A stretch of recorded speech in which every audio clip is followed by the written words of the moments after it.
Don't you dare say another word unless it's the whole truth. I need complete honesty, Daniel, before I walk out that door.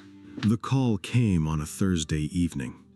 Victor's voice sounded different, heavier, more serious. "Can you come to my office?" Emma's heart sank. "What did you find?" A pause. "You're going to want to hear this in person." The investigator spread several photographs across his desk. Emma immediately recognized Daniel. Older, but undeniably Daniel. There he was, buying groceries, walking a dog, loading fishing equipment into a truck, sitting outside a restaurant, living, simply living, while she had spent 10 years mourning him. Emma stared at the photographs without speaking, without blinking, without breathing. Finally, she whispered, "Where?" "A small coastal town." "How long?" Victor hesitated, then slid another folder toward her. "I think that's the wrong question." Emma opened it. Bank statements, property records, corporate documents, pages and pages of financial information. None of it made sense. "What am I looking at?" Victor leaned back. "Your husband didn't disappear after the accident." Emma looked up. "What?" "He disappeared before it." A chill ran through her body. Victor opened another file. "The boating accident happened 10 years ago."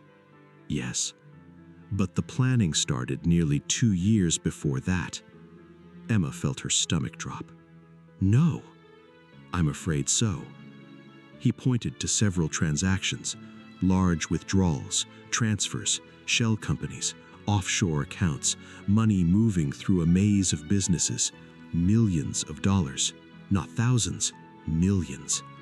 Emma stared at the numbers. Daniel didn't have this kind of money. Victor gave her a sad look. Actually, he did. The room suddenly felt smaller, harder to breathe in. He'd been hiding assets for years. "No. We've verified it. No." He pointed to several transactions, large withdrawals, transfers, shell companies, offshore accounts, money moving through a maze of businesses, millions of dollars, not thousands, millions. Emma stared at the numbers. Daniel didn't have this kind of money. Victor gave her a sad look. Actually, he did. The room suddenly felt smaller, harder to breathe in. He'd been hiding assets for years. "No. We've verified it. No. The accounts are connected to a new identity he created. No." Victor remained silent. Emma's voice cracked. "You're wrong." But she already knew he wasn't, because certain memories had begun resurfacing. Moments she had ignored, conversations she never questioned, small things, tiny things. Daniel working late, secret phone calls, unexpected business trips, bank statements he handled himself, a locked filing cabinet she was never allowed to access. Pieces, tiny scattered pieces, suddenly fitting together. There's more. Those words terrified her, because there was always more. Victor slid one final photograph across the desk. Emma looked down. At first, she didn't understand what she was seeing. Then she did, and her heart stopped.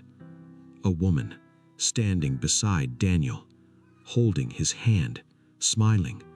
Not a recent smile, not the smile of a new relationship, the smile of someone comfortable, someone familiar, someone who belonged. Emma couldn't speak. Victor finally broke the silence. "We believe they've been together for at least 11 years. 11 years. Emma did the math instantly. The accident happened 10 years ago. 11 years meant the affair had started before he vanished, before the funeral, before the grief, before everything. Emma felt physically ill. She stood so quickly her chair nearly tipped over. "No!" Victor remained quiet. "There has to be some mistake." "There isn't." "No." "We verified it." "No." The word escaped her repeatedly, a desperate prayer, a useless defense against reality. Because if the affair had lasted 11 years, then Daniel hadn't simply abandoned her. He had replaced her, long before he vanished. That night, Emma sat alone in her apartment, the photographs spread across her table. 10 years of grief on one side, 10 years of evidence on the other. She thought losing Daniel was the worst thing that ever happened to her. Now she understood something horrifying. The man she lost never truly existed. The Daniel she loved, the Daniel she trusted, the Daniel she mourned. He was a character, a role, a performance. And while she spent 10 years rebuilding her life from ashes, the real Daniel Walker had been living under another name, in another state, with another woman, spending money he had hidden while she struggled to pay rent, while she sold her jewelry, while she lost her home, while she cried herself to sleep.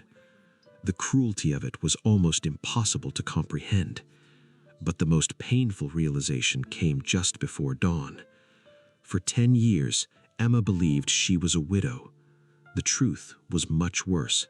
She had been the victim of a carefully planned betrayal, and the man responsible was still alive. Emma didn't call the police, not immediately. She didn't call a lawyer either. She didn't contact reporters.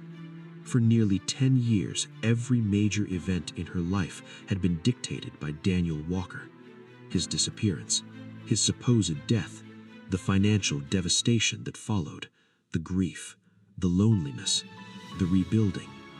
This time, she wanted answers before anyone else got involved. This time, she wanted to look him in the eyes and hear the truth from his own mouth. 3 days later, she boarded a flight to Oregon. The entire trip felt unreal. She sat beside strangers reading magazines and scrolling through their phones while her world slowly came apart. Nobody knew. Nobody had any idea that the woman sitting quietly in seat 14A was flying across the country to confront a husband who had been dead for 10 years, or at least a husband everyone believed was dead, including her, especially her. She spent most of the flight staring out the window, not thinking about what she would say, thinking about what she wouldn't. Because the anger was easy, the questions were easy, the accusations were easy. The hard part was facing the possibility that Daniel might simply not care. That terrified her more than anything. The town was exactly the kind of place someone would choose if they wanted to disappear. Small, quiet, forgettable. A fishing community where strangers came and went without attracting attention. Victor gave her an address, a modest house less than a mile from the marina. Nothing luxurious, nothing flashy. The home of a man trying not to be noticed.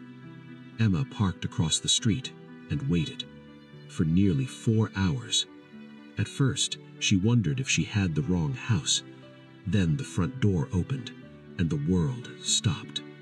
There he was, Daniel, alive, breathing, real.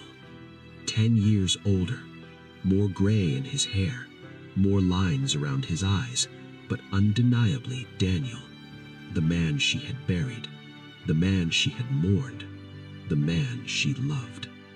For a brief second, emotion overwhelmed everything else. Not anger, not hatred, not betrayal. Recognition. Because no matter what he'd done, her heart recognized him instantly. Then reality returned, and with it came 10 years of pain. Daniel walked towards a pickup truck parked in the driveway. He opened the driver's door, then froze, because he saw her, standing across the street.